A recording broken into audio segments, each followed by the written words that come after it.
Um, ano po guys, mag-aayos po tayo ng oven na hindi po umiikot na yung gitna, yung sa loob. Yan. Kahit naka-on siya guys, hindi na yan umiikot guys. Ayan. Set po ng 10 seconds. Start. Yan po, hindi na po iikot. Hindi na po umikot. Yan po. So, gawin natin yan guys. Yan. Wala talaga. Hindi nag-iikot yan. Clear. Stop yan. Hindi po umikot yan. Off lang natin. Hanggang. Basag na yan guys. Oh. Basag yung dulo. Tapos, may motor dyan sa loob. Tatanggalin lang po yan. Dito po, makakatipid po tayo sa pag-ayos. DIY lang.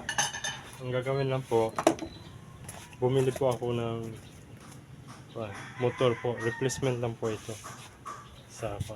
Replacement po. Sa Shopee ko nabili.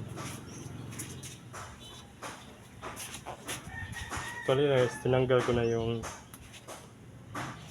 yung motor dito sa ilalim. Ito po yun. Pareho lang po ng ng power niya. So this is M16HR 6549W. Ayan. 21 volts at saka 3 watts. Ayan, pwede na po ito. So ayan po. Yan, madali lang, nakakabili lang tayo sa kuan. So magkano lang to? 165 yata. 165. 103 plus plus shipping na 'yon. So yun po, nakakatipid. Nihintay ko lang yung isa nito guys. Nasa malapit na yata. So parating na. Ito, basag na rin to. Hindi na po yan mapasukan. Ayan, wala. So unahin na lang natin to ikabit. So sunod na lang yung madali lang naman to pag pag dumating. Salpak na lang dito sa loob ng machine. Sa loob ng machine. So ayan, kakabit ko na po para matest natin. So ayan po, sa likod na po ito. Nandito lang yung motor. So tanggalin ko lang yung likod nito, mga screws.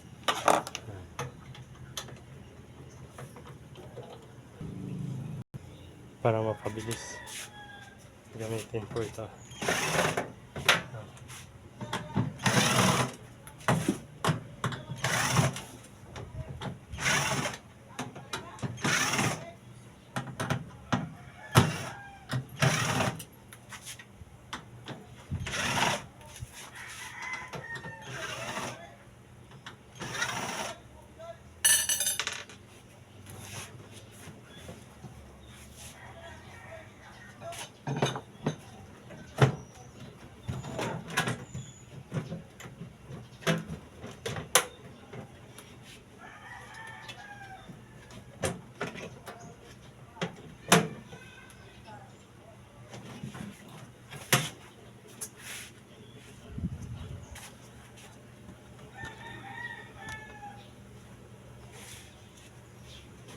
Dito po yun guys. So,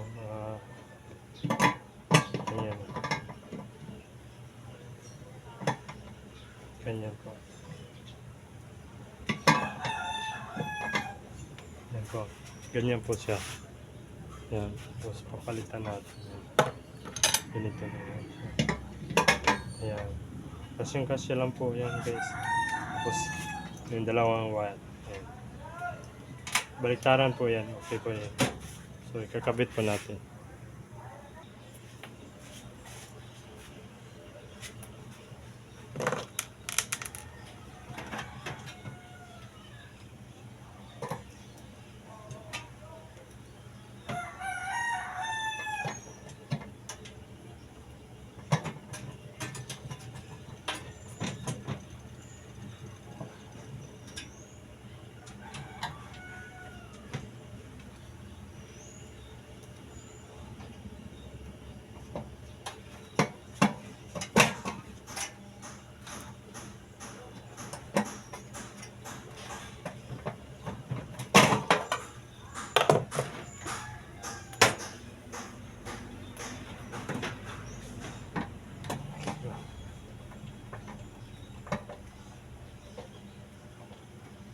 Yun.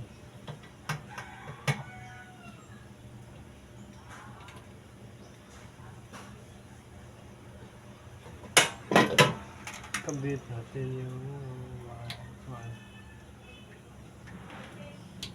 yun. Okay na po.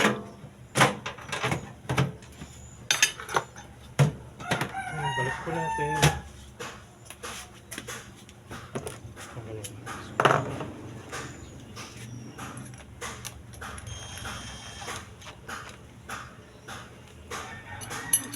Screw.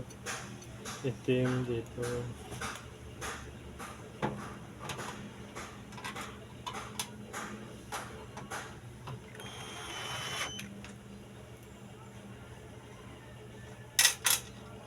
Itim dito.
Po, kabit na po yung motor. Ay, kaka lang. Pagana. Okay. Kabit pa.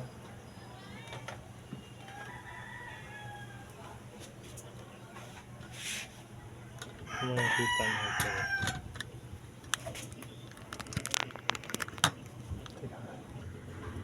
Makikita po yan, iikot yan. Pindutin ko lang yung dalawa na yan para mag-switch.